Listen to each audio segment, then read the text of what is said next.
One of my brothers I work with here, a black guy on staff, he's like, oh, it's so exciting that Meghan Markle's, we're going to have a black person in the palace. I'm like, what? Meghan Markle, she's biracial. She's in the palace. Now, some of you are saying, you still don't get it. You're like, huh? Well, me too. It took me, I was caught back when I had a brother in Christ say, it is so meaningful to us that we are going to have representation in the royal family of England. And I'm like, oh, I've got so many blind spots in these areas. Like, I'd have never thought in a million years that was meaningful to you. It never dawned on me in a million years that was meaningful to you. But just hearing that heart is like, oh, I don't actually understand representation.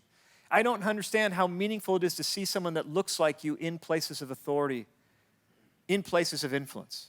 Why? Because I've spent my entire life being represented in places of authority and influence. I have plenty of representation. Listen, I don't watch NBA games going, I wish there were more white guys there. So why aren't there enough white guys in the NBA? Why aren't there more white guys in the football league? I don't think about it at all because my representation tank is full. But when lots of times with our minority cultures, their representation tank isn't full.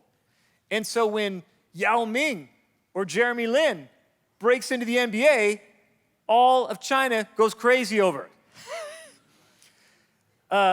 American-born Chinese love, Jeremy Lin, and we have Lin Sanity. Some of you are like, who? NBA basketball. But it's representation. Representation, and suddenly euphoria and joy is coming along with it. And listen, it's not just simply political, it's kind of how people work a little bit. It's kind of how people work. And so, I want to give you just some closing ideas about how to continue to grow, because we are already beautiful. Like I said, this is one of the most diverse places.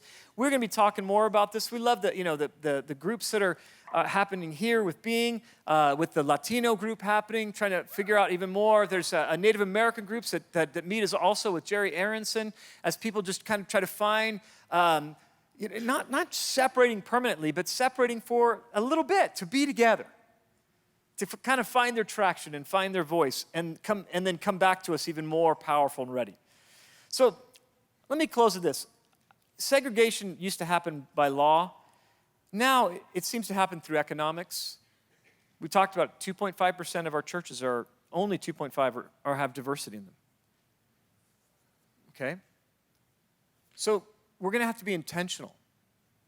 We're going to have to be intentional if we're going to have diversity. We're going to have to be intentional if we're going to have diversity.